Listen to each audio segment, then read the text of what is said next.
زمانو می اسماعیل دی جی او بل خبر دا چې پی ټی آی والا خو ایک نمبر خلک دی نه کا امنګ راوتیم د پی ټی آی د پاره دلته څه کېته والله بس راغلی ورو جلسې د مال وګوره پی ټی آی جلسه را او بس حق आवाज د پاره راوتی چې څو کارکونی لیګل وزیر باغ رشید ګړې چو رشید ګړې سنوم دی اسماعیل کله پی ټی آی کې شامل شوی یرا د بچپن نه بس منګه چې پی ټی آی ګروپ سره شوی منګه پی ټی آی نه مشره نو نن د خپل کاروبار پر خو د دلته راغلی نن بس اړي ټوټي ساري دا بس منګه راشه نن اصل په لاري پورې راوي ته پکړو تور کې متقاریږي چې تاسو کې ولې بل ته کاریږي وې ما خام مزدوري نه وړي ما خام رزق مالک وعده الله کړي راکې ان شاء الله تاسو غواړئ تاسو مطالبه انصاف مشره انصاف انصاف بس دا انصاف غواړو چې مته اصلي خپل حق ملاو شي بل خبردار چې مال وګوره عمران خان نه دی بس دا دې رازات کړی چې زبتا ترسي مشره عمران خان څه کړی اوسه پورې یاره عمران خان چې مشره سوګړل کنه غال لالی دې ټول انسانان به د دنیا ولې عمران خان بس لیونه ده حق خبره شخص شوی یاره چې کله دې حق خبره شروع کړي مشره موږ بار سړي حق आवाज د پاره ما ته یاره ما ته وګور چې عمران خان راوړي بس پتا ته وی مشي مشره موږ د پی ټی آی کارکونان شوی الحمدلله 10 کاله به کله لیشنل کیو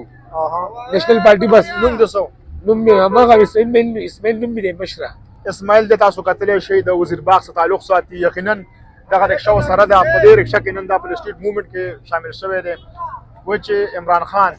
انصاف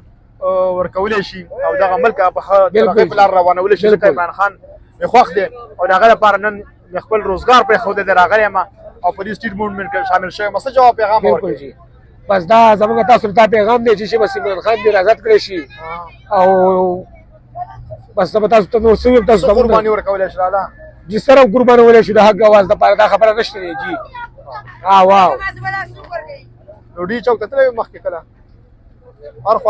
ارخوازو سرجي ما ته وګوره غلا دا زیری چې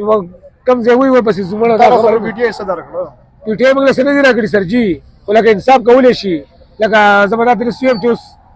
سنجي دا کنه سنجي نن مثال سنجي درکم ګور سنجي د کتارونو کې ولاړی په کتارونو غاډي ولاړی چې کله لمبر راشي څلور بجې سنجي بندګي دا انصاف دی بچی رشتہ الحمدلله دو بچی مې دي مشره وادم کړي نه بچدارې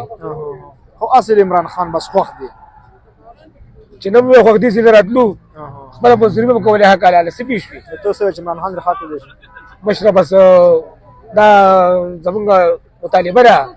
یقینا دا غټ جنون دی چې دا خپل روزګار په خو د تر غلي دي سټریټ موومېنټ کې شامل شي والله سرجي چې ما ته وګوره چې انصاف ملو نشي کنه نو بس دا عمل کړي دی اوري